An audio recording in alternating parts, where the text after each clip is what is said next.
And Samuel died, and all the Israelites were gathered together, and lamented him, and buried him in his house at Ramah.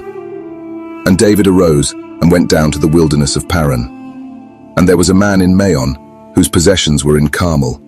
And the man was very great, and he had 3,000 sheep, and 1,000 goats, and he was shearing his sheep in Carmel. Now the name of the man was Nabal, and the name of his wife Abigail, and she was a woman of good understanding, and of a beautiful countenance. But the man was churlish and evil in his doings, and he was of the house of Caleb.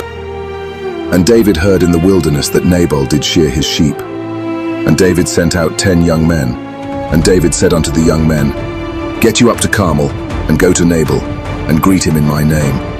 And thus shall ye say to him that liveth in prosperity, Peace be both to thee, and peace be to thine house, and peace be unto all that thou hast. And now I have heard that thou hast shearers. Now thy shepherds which were with us, we hurt them not, neither was there aught missing unto them, all the while they were in Carmel.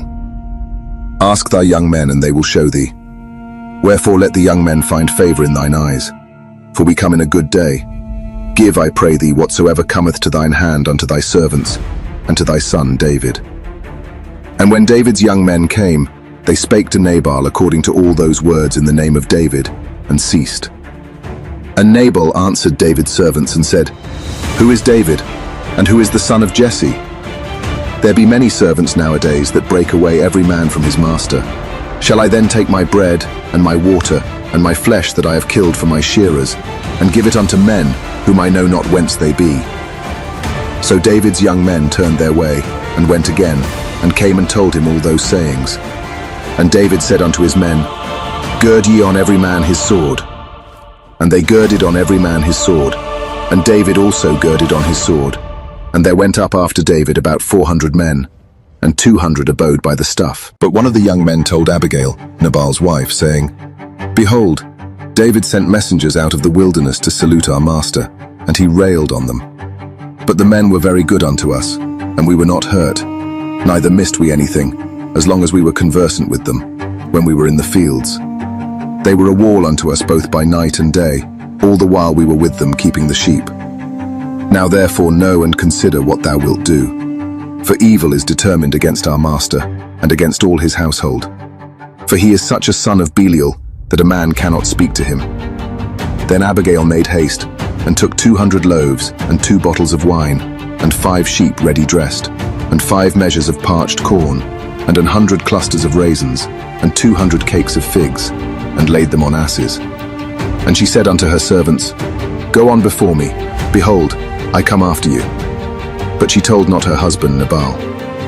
And it was so, as she rode on the ass, that she came down by the covert of the hill, and behold, David and his men came down against her, and she met them.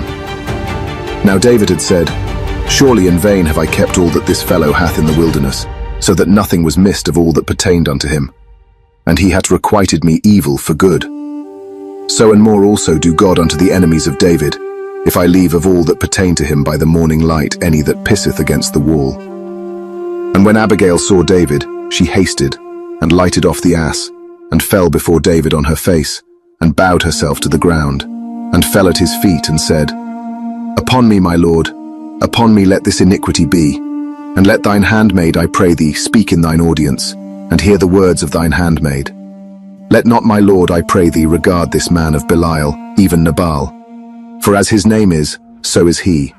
Nabal is his name, and folly is with him. But I thine handmaid saw not the young men of my lord, whom thou didst send.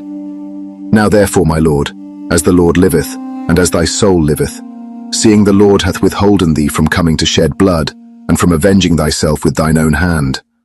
Now let thine enemies, and they that seek evil to my lord, be as Nabal.